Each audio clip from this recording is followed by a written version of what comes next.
Hello வணக்கம் கௌரி அம்மு. நீங்கள் கேட்ட கார சட்னி ரெடி பண்ணுறேன், போடுங்கக்கா போடுங்கக்கான்னு சொல்லிகிட்டே இருந்தப்பா. உனக்காக தான் இன்றைக்கி கார சட்னியை கொட்டுற மழையிலையும் செய்கிறோம், பார்த்துக்கோங்க.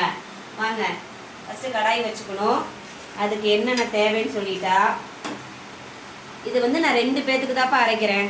2 பேர் வேணான்ட்டாங்க, 2 பேர்த்துக்காக தான் இந்த அரைக்கிறேன். 4 வரமிளகா காரத்துக்கு தகுந்த மாதிரி எடுத்துக்கோங்க. 5 பல்லு பூண்டு, கொஞ்சம் பெரிய வெங்காயம் சின்ன வெங்காயம் எது வேணாலும் சேர்த்துக்கலாம். 4 குட்டி தக்காளி, மீடியம் சைஸ் தக்காளி 4 தக்காளி.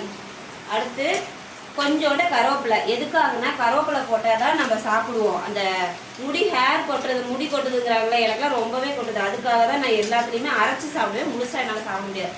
கருவேப்பிலை வந்து போட்டாலும் போடலாம், போடாட்டியும் போட வேணாம், அது உங்கள் இஷ்டம். இந்த கடாய் காஞ்சிருச்சு.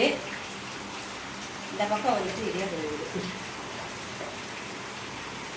எண்ணெய் போட்டுக்கலாம். எண்ணெய் வந்து ஓரளவுக்கு ஊற்றிக்கோங்க, வேணும் ரொம்ப சேர்த்துனா உங்கள் இஷ்டம் தான். அது எண்ணெய் மிளகா உப்பெல்லாம் நம்மளுடைய வீட்டில் இருக்கவங்க டேஸ்ட்டுக்காக தான் உப்பு போடுறது. எண்ணெய் போட்டோடனே கடலைப்பருப்பும் உளுத்தம்பருப்பும் கொஞ்சம் போட்டுட்டோம்னா கொஞ்சம் டேஸ்ட்டு கிடைக்கும்ப்பா. அந்த கார சட்னிக்கு டேஸ்ட்டு கிடைக்கும். அதுக்காக தான் கடலைப்பருப்பு உளுத்தம்பருப்பும் போடுறது, வேறு ஒன்றும் கிடையாது. போட்டாலும் போடலாம், போடாட்டி இல்லை, அது நம்மளுடைய ஆப்ஷன் தான் எல்லாமே. இது போடாமையும் அரைக்கலாம். கடலைப்பருப்பு உளுத்தம்பருப்பு கொஞ்சம் நேரம் வரட்டும், அது வரைக்கும் வறுக்கலாம். டேஸ்ட்டு கிடைக்கும். உளுத்தம்பருப்பு வந்து எப்பயுமே எந்த சட்னிக்குமே போட்டிங்கன்னா டேஸ்ட்டு கிடைக்கும். அதுக்காக தான் போடுறது. அதுவும் மெயினாக துவையல் ஐட்டத்துக்குலாம் உளுத்தம்பருப்பு போடுங்க, நல்ல டேஸ்ட்டு கொடுக்கும்.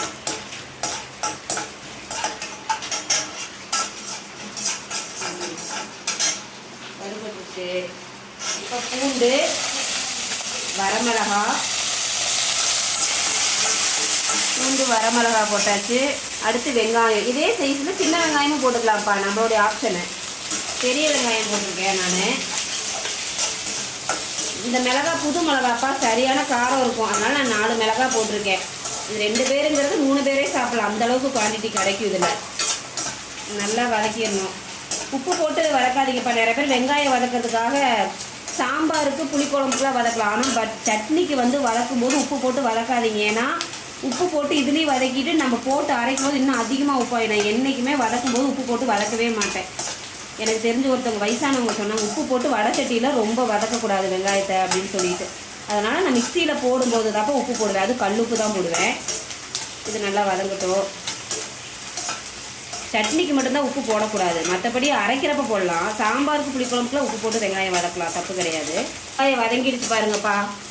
வெங்காயம் வதங்கினோடனே மீடியம் சைஸ் தக்காளி 4 தக்காளி கொஞ்சம் நல்லா வதங்கட்டும்.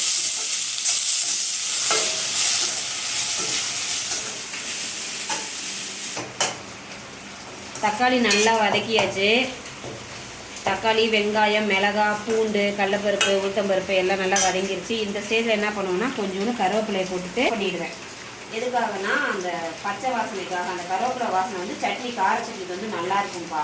அதுக்காக தாளிச்சும் சாப்பிடலாம், இது அப்படியே கூட சாப்பிடலாம். இருந்தாலும் கருவேப்பிலை போட்டால் அந்த பிள்ளைங்களாம் சாப்பிடாம ஒதுக்கி வைக்கிறது இல்லை, நாம் பெரியவங்களே ஒதுக்கி வைக்கிறோம். அது மாதிரி சின்ன பிள்ளைங்களும் இது பண்ணும்ல, அதுக்காக இப்படி மையம் இது மிக்சியில் அரைச்சி வரோம் இல்லைங்களா, அப்போ பிள்ளைங்க சாப்பிடுவாங்க. இப்போ வதக்கிட்டேன். இதுக்காக கொஞ்சம் டேஸ்ட்டு போடுறதுக்கு இங்கே பாருங்கள், இவ்வளோதான் தேங்காய், அதை போட்டு நல்லா வதக்கிடணும். அவ்வளோதாங்க. கொஞ்சம் சப்போஸ் காரம் அதிகமாக இருந்தாலோ புளிப்பு அதிகமாக இருந்தாலும் இந்த தேங்காய் வந்து ஈக்குவல் பண்ணி கொடுத்துரும். அதுக்காக தான் போடுறது கார சட்னிக்கு. கொஞ்சோண்டு தேங்காய், அதிகம் போடக்கூடாது, கொஞ்சமாக போட்டிருக்கேன். இப்போ இது ஆறினோடனே அரைச்சிட்டு பார்க்கலாம். சட்னிக்கு தேவையான கல்லுப்பு மிக்சியில் போட்டுக்கலாம். இது வதக்கி வச்சதெல்லாம் ஆறிடுச்சு இல்லைங்களா, இப்போ போட்டு ஆட்டணும். அவ்வளோதான், இப்படி போட்டுடலாம். கார சட்னி ரெடி ஆயிடுச்சு, அரைச்சிட்டு வந்தாச்சு. இது தாளிப்பும் போடலாம், தாளிப்பு போடாமே இருக்கலாம். நான் இன்னைக்கு தாளிக்கலப்பா. தோசை இல்லை, தோசைக்கு மழை ஏறதுக்கு தோசை சுட சுட தோசை கார சட்னி சாப்பிட்டா செம்மையாக இருக்கும். அடுத்து அது தொட்டுக்க கார சட்னி, அம்மு கேட்ட கார சட்னி ரெடி ஆயிடுச்சு. சாப்பிட்டு செஞ்சு பார்த்துட்டு கமெண்ட்ல எப்படின்னு சொல்லுடா கௌரி. இது நான் சாப்பிட்டு எப்படி இருக்குன்னு சொல்கிறேன், ஒரு நிமிஷம். மழை வருதா, நல்லா சூடாக நல்லா இருக்கும்.